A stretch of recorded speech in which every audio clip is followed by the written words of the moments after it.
Hello, everyone. Welcome to the Goizueta Business School at Emory University. My name is J. Michael Moore, and I am our representative of communications today, or otherwise known as a moderator. Wanted to welcome you into this web chat today, all of you out there either currently serving the United States or as a veteran in military service. We thank you very much for that service. Want to get right into this web chat today, which again is all focused on you and how you can apply to our business school and come back to and get your Master's of Business Administration at this great institution. I'll let our guests introduce themselves and then we'll go ahead and get started. Quick reminders and housekeeping, please feel free to ask your questions. We will answer them on air if possible, or we have representatives behind the glass that will take care of that as well. And then if for some reason your connection cuts out or you haven't been able to get connected completely, we will be posting this online along with the slides within a few days and make sure that you get those via email from the admissions office. So Amy, take it away. Great. Hi, I'm Amy Stelzer. I'm the Director of Admissions over Operations and Military Initiatives, and I'm your key point person for your application process as a military service member or veteran. I've been at Emory for 7 years now. And I want to say before we move on that we really appreciate your service to our country, and we're glad to spend this time with you today helping you work on your next career move. Trevor? All right, good afternoon, everyone. My name is Trevor Diffley. I'm a U.S. Army veteran, and I'm just starting my first year of the 2-year full-time MBA program here at Goizueta. Let's see, my background, I graduated ROTC from the College of William & Mary in 2008. I did about 4 years of active duty with the 10th Mountain Division up at Fort Drum in New York. Did 1 deployment to Iraq with them. After that, I transferred to the reserves and did 2 years of reserves with First Information Operations at Fort Belvoir and got to do 1 deployment to Afghanistan. I just got back from there in January. So done a bit of government contracting as well, and I decided to do the MBA program because I wanted to really kind of accelerate my career and make a switch. I knew this was a good time to do it, so I'm very happy to be here. Great. So you should be able to see our introduction slide now, sort of our Master of Ceremonies. I will go through this basic information, but this is primarily Trevor and Amy's show, so feel free to ask questions directly of them or anything you see here. So Amy, program information, let's get going. Jump in. So we will spend a shorter period of time talking about our programs. Certainly there's a wealth of information available to you on the web and other ways that you can really get to know our programs. And so today we really want to focus on your applications, but we do want to give you just at least an introduction to Goizueta Business School. We are named after Roberto Goizueta, who was the chairman of Coca-Cola, and whose family still remains very active and involved in our community. It is important for you to know and understand our namesake because his values for business that he incorporated into our business school are the foundation for all of the planning and program experiences that you will have here. And you will see them on the slide. You will notice they are very closely aligned with the core values of the military branches. And so you will find that we are a similar experience and similarly valued to what you've experienced before. A little bit about Goizueta and kind of our unique place in the business school scene. We have what we consider to be a unique differentiator in that we are a top-ranked program. You will get a very academically rigorous education here. We are a small, tight-knit community. Our class size varies by program, but we tend to be one of the smaller within the top 25 business schools. And because of that, you will have greater access to faculty members as well as services and alumni because of the tighter-knit community. And then finally, we're located in the heart of Atlanta, Georgia, and that gives you an opportunity to have access to Fortune 500 and Fortune 1000 companies who are often on campus for speaking engagements or projects and cases to having your classes. And by being in the unique spot of having all 3 of those attributes, we are unlike any other, and we'll really give you a unique experience while you're here. We have 5 unique programs. You'll see them listed out on the slide. We have 5 different formats. 2 are full-time programs, a 1-year accelerated format, and a 2-year traditional format. We also have an evening part-time format for people who live and work in the Atlanta vicinity, and 2 executive formats, a modular format and a weekend format. All of our programs follow a cohort structure, meaning they start once per year, and that allows you to have a greater tight-knit community with your peers that you started with in your classes. And you have the additional benefit of having a larger access to other classmates and companies, because you have your peers in your class, but as well have access to those other 4 MBA programs, and through networking opportunities and Veterans Club activities. The next slide, again, briefly will show you a little bit about what those classes look like. It's important for you to know that our admissions committees are very deliberate in that we are hand-picking the students that will enroll in our class. Because we're a smaller, tight-knit community, every person in the class matters. Our students are very competitive, as you can see by those statistics, and they bring a wealth of diverse experiences. And we really value the value add that the veterans can bring into our class from the things that you can contribute and the different experiences that you've had. You are well prepared to contribute right away into our program, and bring a very unique perspective, and we appreciate that. Finally, just a little bit about our veterans community at Goizueta.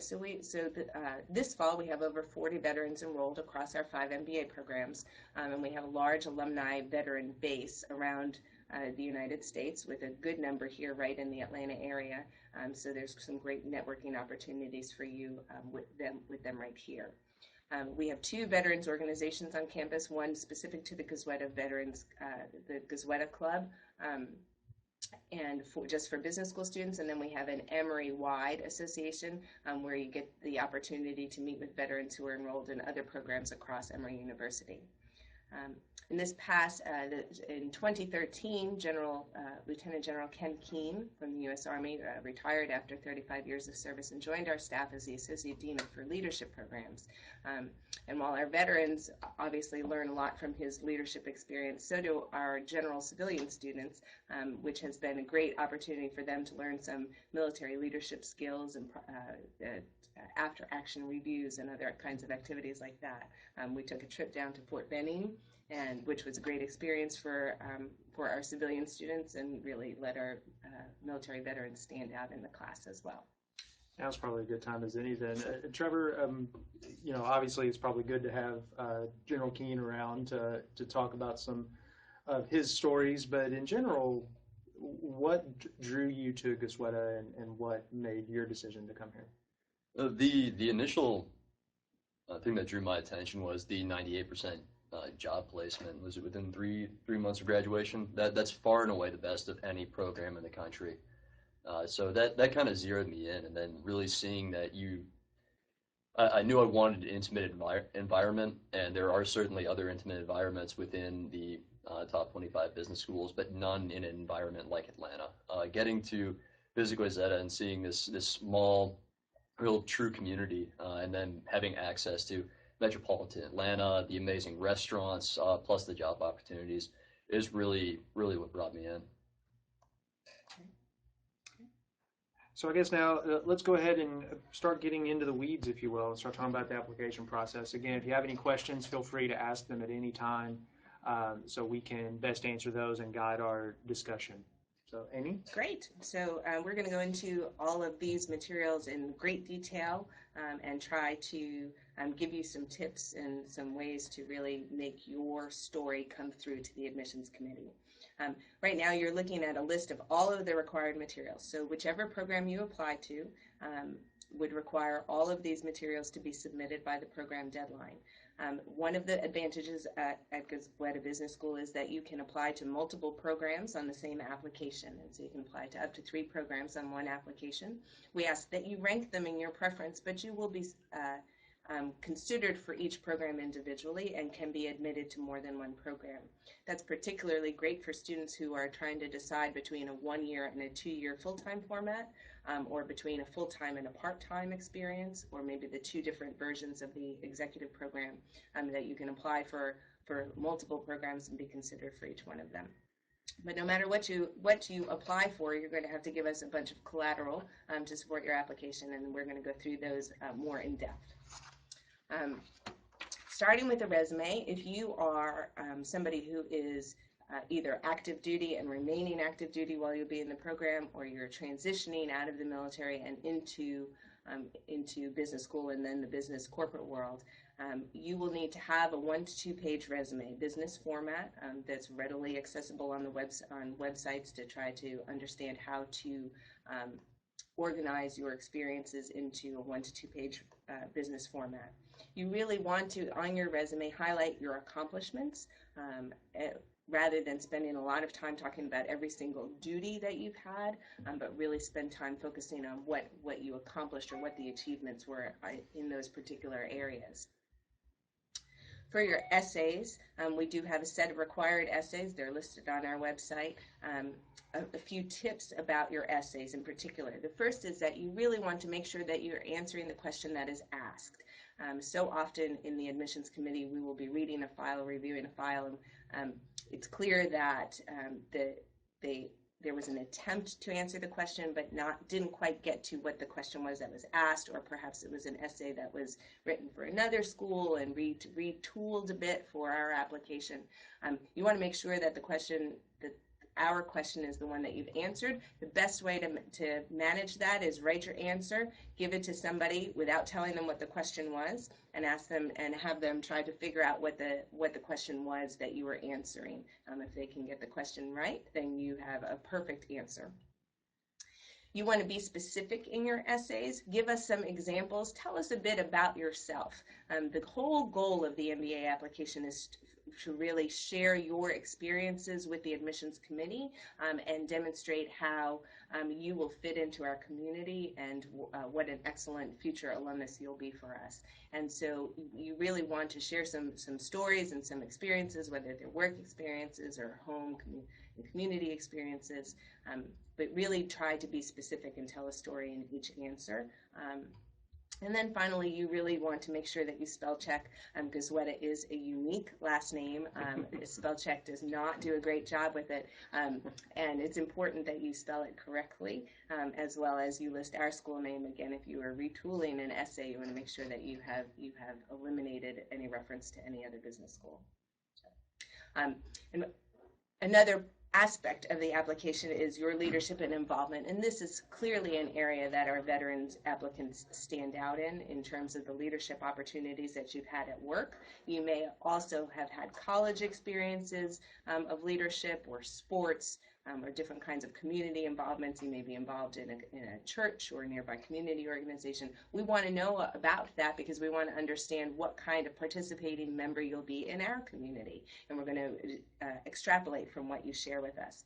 The application form gives you a lot of opportunity to add in individual activities that you've been a part of. Certainly if you were a leader in an organization or had some kind of leadership role, that's really important. The caveat to that is that a lot of times our deployed soldiers in particular, but our military in general, you've moved around a lot. You don't have a whole lot of time to get involved in community organizations or extracurricular activities since college, and we understand that. And so if you don't have a lot to put there, then you really want to spend additional emphasis in your resume highlighting areas that you added value within your workplace in particular. So I'm going to stop there after those three, turn it over to Trevor. He can share a little bit about how he tackled those areas and some tips he might have for you. Trevor, before you get to that, I do have a question directed to you that might guide some of your conversation. So what would be your biggest piece of advice for us applicants, or what would be one thing you wish you knew about prior to starting your MBA? Well, prior to starting my MBA, I wish I would have started the application process earlier.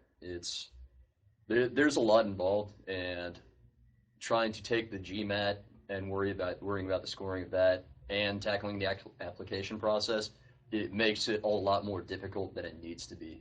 Really, I would prefer to focus on those numerical measures and then focusing on winnowing down my list of schools and really going into these softer part of the application, the resume, the essays, and really getting to know the personality of the places I applied.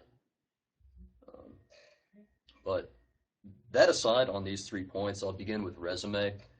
First off, your OER or your whatever your record is, that's a good place to start, but that doesn't transfer very well to a civilian resume. So, beginning with, say, if you were a platoon leader, you have X soldiers, Y vehicles, and Z budget. Those are very good numerical measures, but you need to add in a so what. Saying that you maintained vehicles on a civilian resume maybe make you sound like a mechanic. So it doesn't really get into the things that are involved in working across the different staff sections with the maintenance shop with SPO to make sure that you have all the consumables that you need, to make sure that you have the POL, to make sure that everything's prepped. Really just saying the number of vehicles that you maintain does not cover all of that information. And I know this doesn't speak to everyone's experience in the military, but there's definitely counterpoints to anything that you do with that. So really kind of start with your OER and then expand from there. Second point with resume is send it out to someone who's just finished the MBA application process or has just been working in the job hunt. They're going to send it back covered in red. They will bleed all over it. That's okay. Really, you're never going to get it right. My career counselor just tore mine apart today. So, but really put the time into that, because that will help you focus your answers for your interview questions later down the line. All right, essays. Yeah, you absolutely, regardless of where you apply, and definitely here, especially because the questions at Goizueta are very specific to the values embodied by Roberto Goizueta.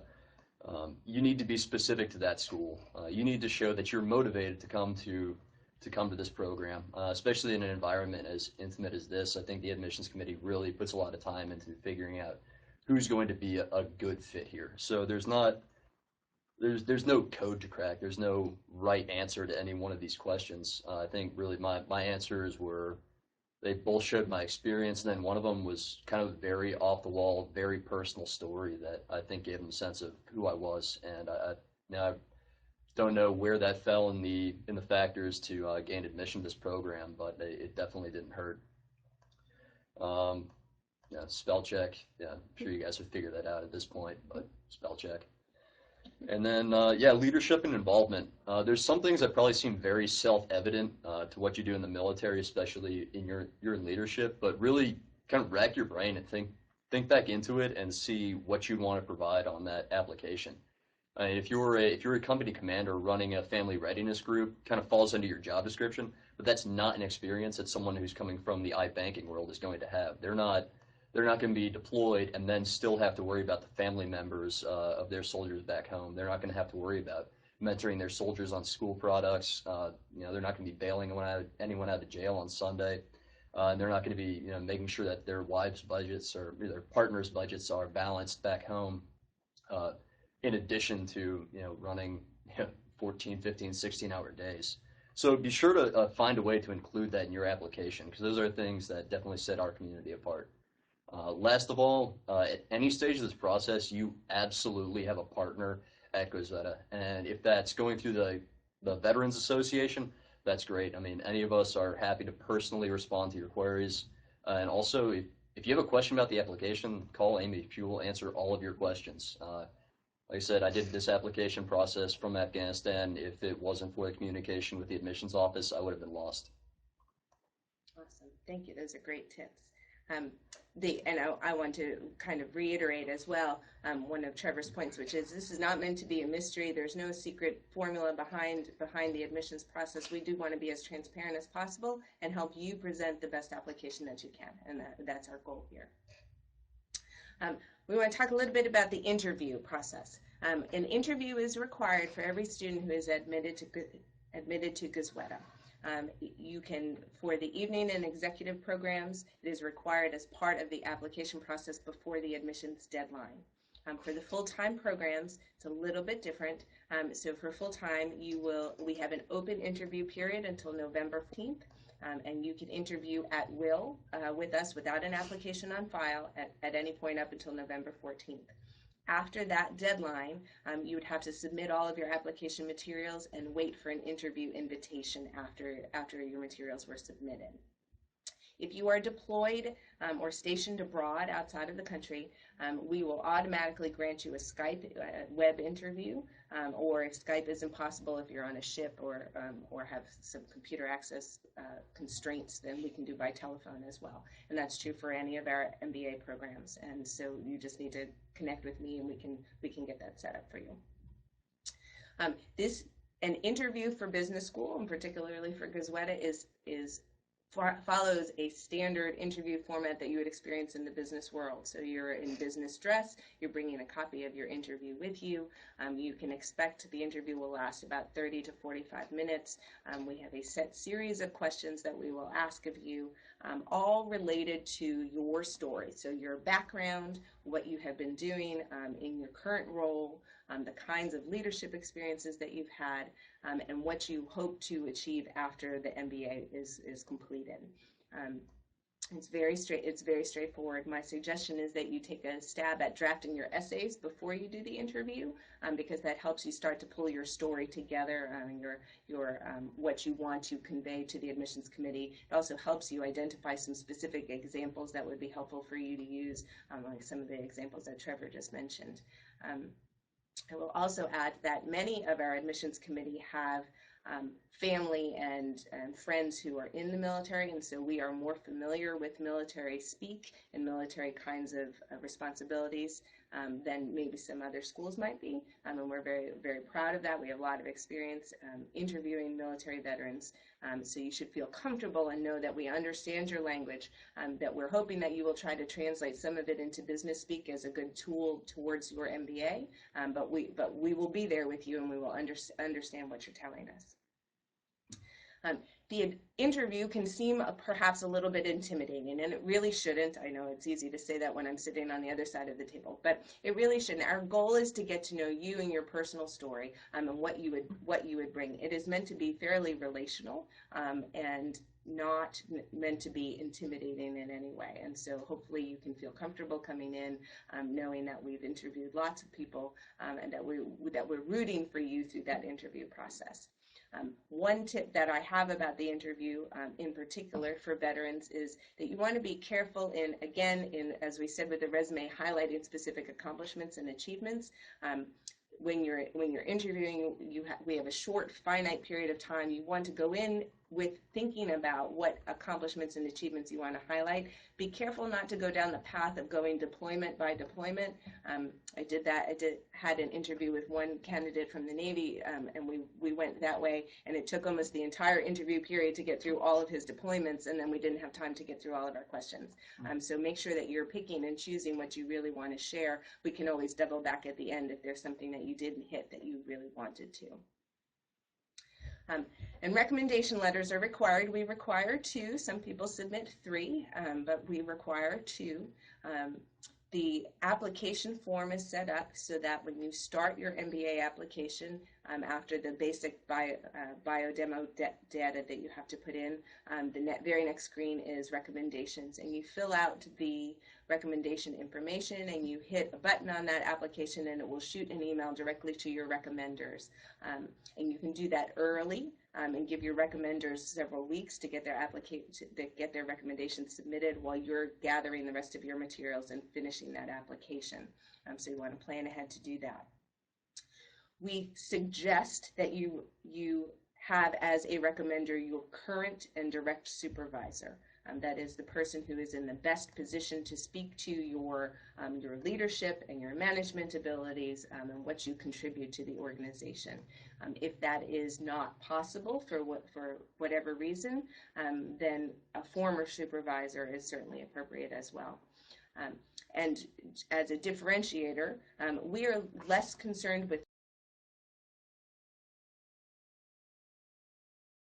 rank speak to you. So somebody who has been in your as a company commander or direct supervisor, somebody who is a peer as a second recommender is fine.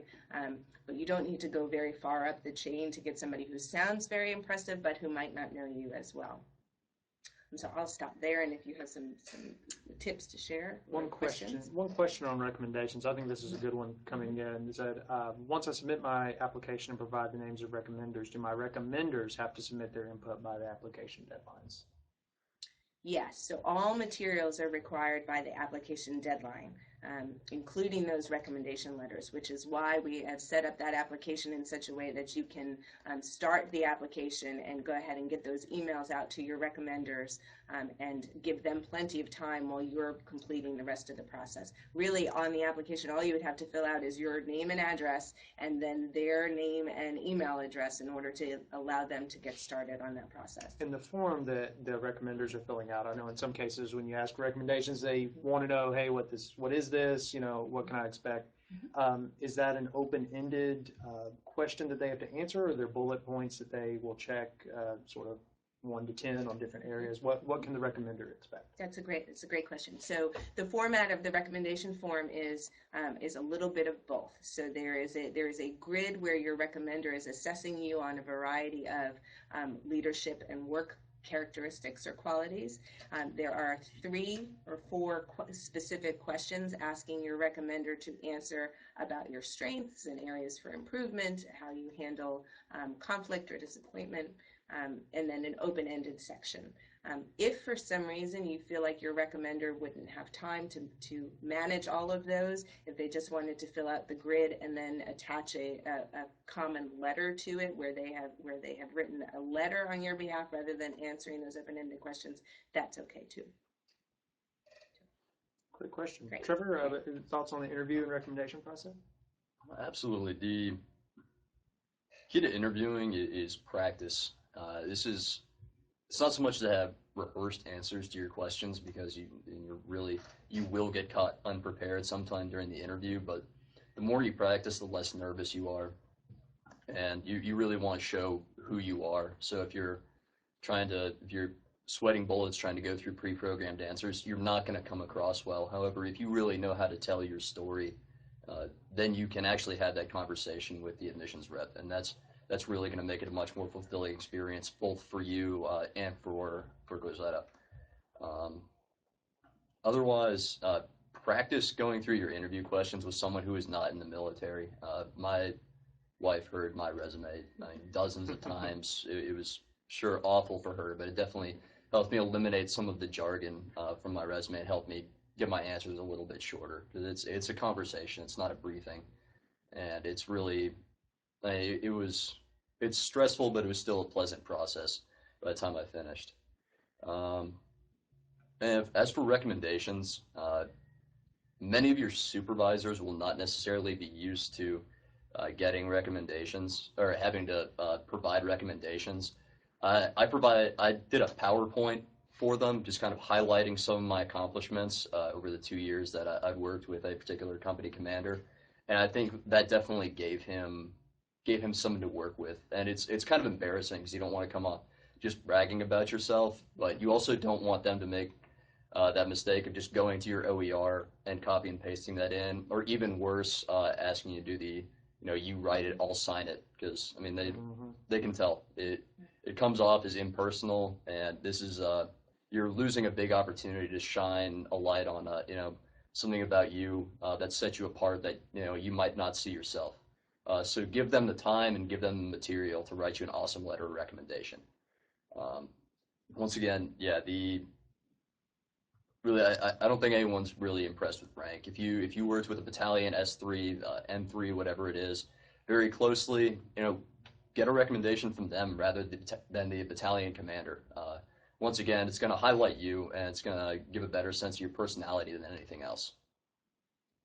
It's a conversation, not a briefing. I like that, and I think that's something unique about our community in a way. I'll get to that in a second. But a question from one of our viewers in the Navy. I have civilian experience after the Navy.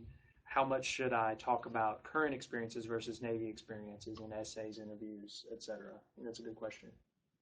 That is a great question. Um, so we want to hear most about your current experiences, and particularly any experiences over the course of your career that you've had that will prepare you best for what you want to use the MBA for afterwards. So we'll want to hear a bit about both. Certainly your military experiences, your Navy experiences in particular, are unique and have given you lots of leadership and management foundational skills, I'm sure.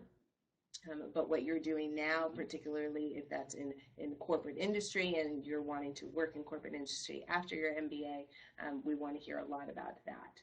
So either way is fine. And we do have a fair number of students who transitioned out of the military, are working in industry, and then using the MBA to further launch their career in industry as well. So one other note about interviews that I think maybe might give you some confidence is that the veteran interviews that we do are some of the most interesting, and our staff really look forward to them.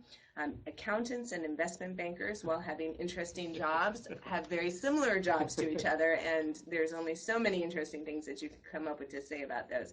Your jobs are phenomenally interesting to us. You've had amazing international and global experiences, which is a value of Goizueta's.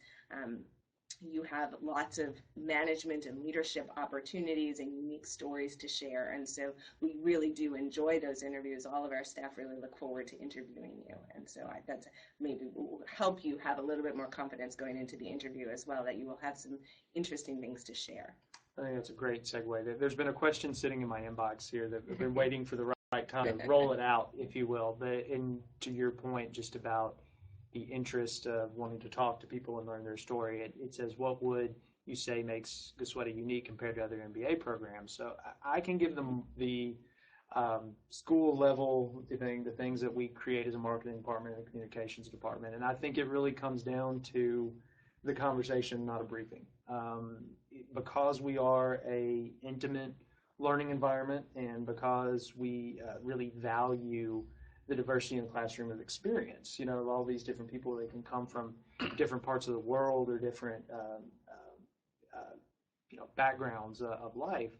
We really can provide a great conversation, and it is about that here. It's about getting to know people. That's from a staff level, from a faculty level, from a student level, and really working well and collaborating together.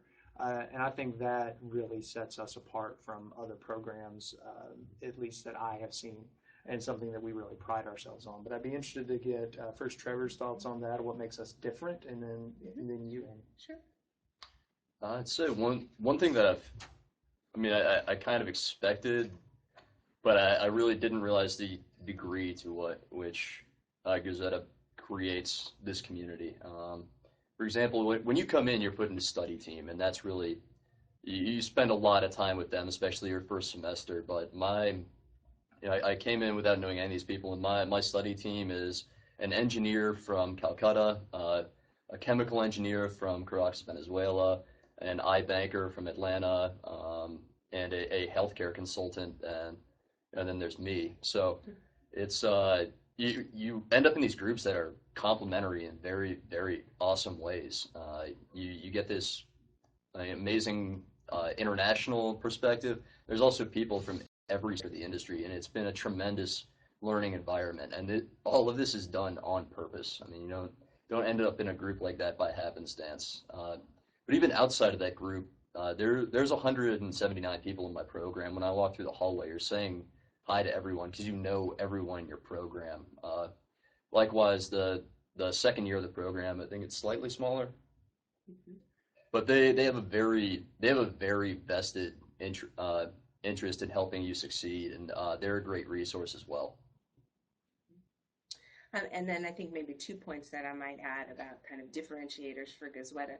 The first is that our Atlanta location really allows for a lot of very interesting company contacts. And so we have data sets from Delta that we are able to use in our classes and our class projects. We have people from the rotational programs at GE Energy and from the finance programs at Coca-Cola, and so interesting kinds of opportunities just by the fact that of where we're located here in Atlanta and the connections that our faculty have developed with our local top companies over the course of time that really give you some opportunities within the classroom to play with data sets and to have access to company CEOs that you wouldn't have anywhere else. And so, on top of what Trevor has said, I would add that as a differentiator. And then I would like to note that we have a brand new dean of our business school who just started over the summer, Dean Erica James, and she is a dynamic leader who has some great areas that she will continue to move our business school forward and to further differentiate Goizueta from other top business schools. And so we're very excited to have her on board and to see where our next level will be for Goizueta. Well known fact, Atlanta is home to the third highest concentration of Fortune 500 headquarters. So there's, of course, New York, Houston, and then Atlanta, where the most Fortune 500 companies are located. So that's something that also is really great about this community, is that it is a global and dynamic city as well. But a few more. To that point, I've been here a month and really have already had the opportunity to meet recent graduates and leaders from IBM, Bain and Company is coming tonight, Delta, and even 3M has been here, and I haven't even been to all of these. You will have ample opportunities to meet with both recent graduates and hiring decision makers from all of these organizations. A few more nuts and bolts to take care of, though. Shall we go on and talk about more materials? Right. So the last kind of grouping of application materials that are required for the application relate to academics. First is your academic transcripts. And so we require transcripts from any university you attended where you were gaining academic credit towards a degree. And I specify it that way because I know that veterans in particular have opportunities to do lots of degrees, but as well do lots of certificate programs that are not degree specific. And so we're looking for academic transcripts from anywhere you attended where coursework was towards a degree program. We will accept unofficial copies, so you can attach them right to your application when you submit them. If you are admitted, later when you enroll, we'll require the official transcripts be sent at that time, but hopefully that will make it a little bit easier for you to gather your materials, particularly if you're not stateside at this point. So. The last note, and probably one of the more frequent questions I get from our veterans and our applicants in general is, what if your undergraduate GPA was not exactly what you wanted it to be? And my short answer to that is there's nothing you can do about it now. And so you submit your transcripts. If it was low because of particular extenuating circumstances, i.e. you had to work, you were already in the service and you deployed for a period of time and then resumed your classes, you were moving around a bit, there were particular circumstances that you feel like contributed to that lower GPA, you are welcome to share them in an optional essay to the admissions committee. If it's just because you were a typical 18 to 21-year-old and academics were not your top priority, we understand, we've been there too, there's nothing you can do about it now, so don't worry about it. And just go ahead and get us those transcripts. We do require test scores for our full-time and evening MBA programs, and we'll talk about executive separately. So we require either the GMAT or the GRE. You can take either exam. It's completely up to you which exam you take. You should allow time for the scores to get here. The scores need to be here by the application deadline, and so a good rule of thumb is back up 2 weeks from the deadline, and that's the last date that you could take that exam. And of course, if you've already taken an exam, your scores are good for 5 years, and so you just have those official score reports sent to Goizueta Business School. You really want to, if you've not taken the test yet, you really want to focus on your quantitative preparation. In particular, our studies have shown that your quantitative score on your GMAT or GRE is a good indicator with how you will do with some of our heavier quant courses here as part of your MBA program. And so you want to pay particular attention to that. We are looking for the highest score. We encourage you to take the test multiple times. If the first time you take it, it was not the score that you anticipated achieving, or if it's below our class average or certainly outside of our test range, you'll want to take it again. And so you want to leave yourself enough time to be able to retest if that's necessary. The executive MBA program is a little bit different. We require either a test score or a granted test waiver. And in order to receive a GMAT waiver, you'll have to work with our executive MBA admissions folks, and I can put you in contact with them and provide several pieces of documentation to request that waiver. And then the admissions committee is basically assessing, do you have the quantitative preparation background that we can assess from other areas of your background that a waiver could be granted. But you'll either have to have that waiver or the test score for the executive MBA programs.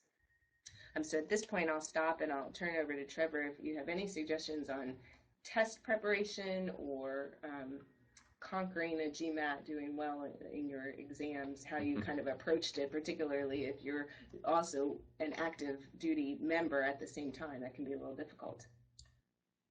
Let's see, I'll go. I think we've hit all the points except the GMAT. The GMAT's rough. There's no way around it. But if you put in the work, you can put up a solid score on the GMAT. This once again goes back to the point of start early. Worry about the GMAT by itself. I mean, take it 2, 3, 4 times. No one cares. Just get up to a score that you're happy with, and you think get a number where you're going to feel good about including that in your application. If you need to buy more study books, if you think you need more help with that, that's really up to you. But really put in the time to get a GMAT score that you're proud to stick in your application, and that will really open up your options. And if you want to come here, they'll give you a very, very big data point with Emory. I know my undergraduate GPA was far from stellar, and I think my GMAT definitely helped to mitigate the negative effects of that. All right, and then skipping the visit, I had the opportunity to come to Emory for my interview, and that was really in a race to the finish. That is not the way to do it. When you have a free weekend, come down to Atlanta. It's easy to get to, and take the time to visit the school. Take the time to go to a class. It's really an illuminating experience, and that's probably the best way to see if Emory is for you, and that goes for any other program that you're applying to. Really take the time to visit. That aside, anything else? One question coming in, and this is good, keeping in mind the military dynamic. Amy, a question for you. Does the admissions council look at applicants coming from the enlisted side different than the officer corps, or does it matter at all? No, we don't differentiate whether you're enlisted or officer. It's not a problem. Either way, we value your experiences. We have both groupings represented in our current veterans and in our alumni veterans, and either way, you've had some fabulous experiences that you'll be able to contribute to the classroom. Thank you for the question.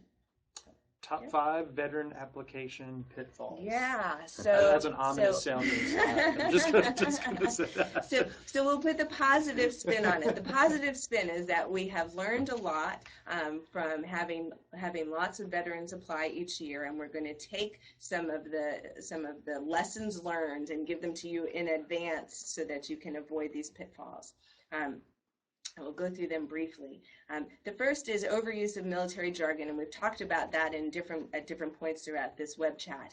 You do want to try to translate your experiences as much to the business world as possible. Where that's not possible, if you can avoid a lot of acronyms, avoid using getting yourself down a road of very complicated explanations before you can get to the achievement or point that you're trying to accomplish. You want to try to keep it as business civilian as possible, knowing that you're applying to business school. But again, to the point that our admissions committee is familiar with military speak and some of your experiences, and will be able to help you decipher some of that anyway. a common pitfall for military folks is underappreciating or underselling the unique experiences that you've had. And we talked about this a few minutes ago in when Trevor was mentioning the responsibility as for an example, a company commander might have for his soldiers and their families, which is not an experience that an investment banker or an accountant might have had for the staff that reports to them.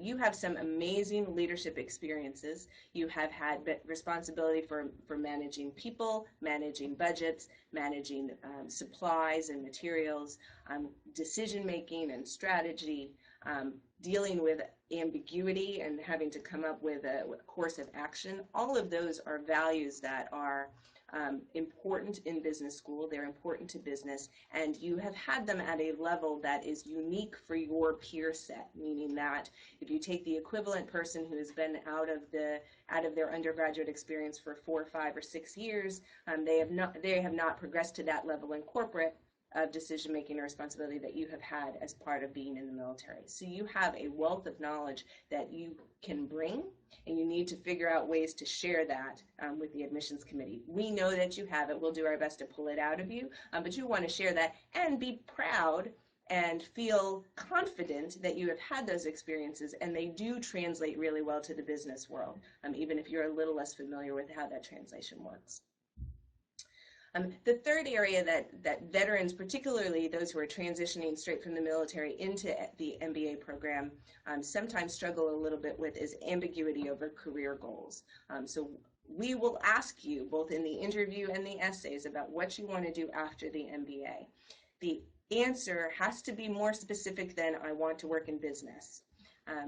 And you really need to spend some time as you're going through the application process doing some informational interviews, asking questions of people in the corporate world, doing some research online to start to narrow in on what particular industry you might want to work in or what particular kinds of roles. If you're doing a straight transition, so for example, you do supply chain in the military or logistics in the military, and you're going to do supply chain or logistics for a major company like Home Depot here in Atlanta, or UPS here in Atlanta, you have it's a little bit easier for you to make that argument. But if you're wanting to go into some areas of business, or you're not sure what areas of business you want to go into, you'll need to do a little bit of research about that ahead of time. And we've talked about underestimating the GMAT, and then in terms of skipping the visit, a visit is very important. Not everybody can get to campus, and we absolutely understand and appreciate that. If you are stateside and you can make it to campus for a class visit or for an event that we have going on, it serves multiple purposes. It allows you to network with the staff here on the ground, so you meet with admissions, you'll meet with faculty, you'll meet with students. It will give you opportunities to, just like in any business venture, network and get your name and your story out there, which will be added positively to your application. It also allows you to assess fit of us. So are you comfortable on campus? Does it seem like the students who are here now are students that you would enjoy being around and working with? Are you engaged in the classroom if you're sitting in on a class visit? All of those examples will help you assess whether you fit here at Goizueta, and will also allow us the opportunity to do the same in terms of how your visit goes. So, and then again, really your best opportunity, and the one piece of advice I would really give you, is that you want to sit in on a class if at all possible. So if you can get here and sit in on a class, that is going to give you the best experience to assess our business school, and really allow you to have the feel of what your experience would be like. Anything else you want to add on that one? Let's see. Again, hit most of these already. With regards to some of the best advice I've gotten as far as selling your management experience, was pick a dream job, something that, even if it's 20 years in the future that you might want to do, no matter how unrealistic it is, and kind of use that as your guideline for what you want your career, which you maybe want your career to look like. The guy who gave this advice, he had a better one than me. His was, he wanted to be the chief marketing officer of Sierra Nevada Brewery in California. So when he did his application, he's thinking like, okay, well, the steps to get there is, I have this great management experience, so I can manage an entire marketing shop, I'm also a persuasive communicator. That's something I learned doing briefings every day to a battalion staff. Uh, and then, so, maybe getting a marketing degree is a great step that I can have uh, during business school to make it towards that goal. And then after business school, well, I want to pursue the, marketing career field as far as I can to finally get to that point. I did the same thing, and that really helped me clarify my objectives going into the interview. Thank you. That's great advice, and that sounds like a great job. We all might enjoy. Right. Just a couple of last notes for business. The important dates and deadlines are projected on your screen, and so we operate under a round system. You have to have all of your materials here to us by the deadline, and then you'll receive a decision a certain number of weeks thereafter, which is published on our website. And so you'll see those dates for this coming year. You do want to pay attention to particular deadlines. Most of our students apply in one of the middle deadlines. Our early deadlines give you the advantage of having a decision earlier, so you can start to make your plans and know if you're about to transition where you will be moving to, and give you a little bit more lead time to get that all settled. One question that comes up a lot here, and we're going to talk about finances on the next slide, but is there an advantage to applying at a certain round when it comes to scholarships, or just to be considered? Is there a sweet spot there that people should consider? Mm-hmm. So it differs a little program by program. For the full-time programs, the 1 and the 2 year program, you must apply by round 3 deadline in order to be considered for scholarships. But if you apply in rounds 1, 2, or 3, you have the same opportunity for scholarship. It doesn't matter which one of those deadlines. The evening program has additional scholarship rounds, and so for them you can apply all the way through round 4 and have equal opportunity for those scholarships. There's no advantage or disadvantage. And then in general, as long as you're applying not in the last round probably gives you the least amount of flexibility or gives the admissions committee the least amount of flexibility in decision making, because most of our class is set by then. So my suggestion is that you always want to apply by the 3rd round of any of our programs for the best opportunities. And J. Mike mentioned that we're talking briefly about funding, which is this last slide.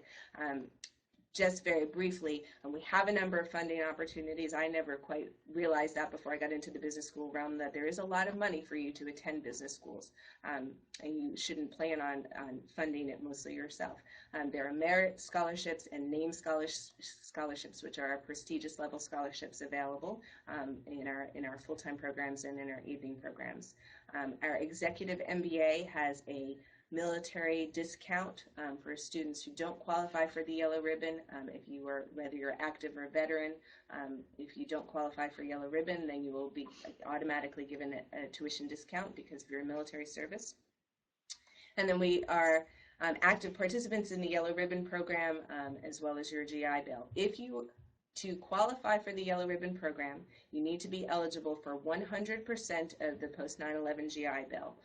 If you are and you are not active duty, then you're eligible for the Yellow Ribbon. For our full-time and evening programs, that results in a full tuition scholarship for the duration of the program. For our executive programs, it covers about 85% of your total tuition. And so these are great opportunities and a demonstration of Goizueta's commitment to recruiting and having veterans in our class. And I think that is all of the specific information that we wanted to cover. We do invite you to events. We have, for full-time students, prospective students, we have a military open house on October 11th. If that's a Saturday, that's a good time to come to campus. That's a great time to engage with some of our veterans, students, and alumni. You can always come to a class visit, and I'm happy to set those up for you. Trevor mentioned earlier great resources to connect with some of our current students, and we encourage you to do that. If you reach out to me, I'm happy to connect you with some of the veterans that may be in your branch or in the MBA program that you're interested in applying for. There are no questions currently coming in, but I'd like to thank everyone again for their service on this webcast, and that all of this information, plus some, will be emailed out to all those who registered and follow up directly from our admissions office, which is fantastic, by the way. We work with them on a daily basis. And to close, there was, as you mentioned earlier, a great opportunity to take 1-year MBA students to Fort Benning and do the Leaders Reaction course.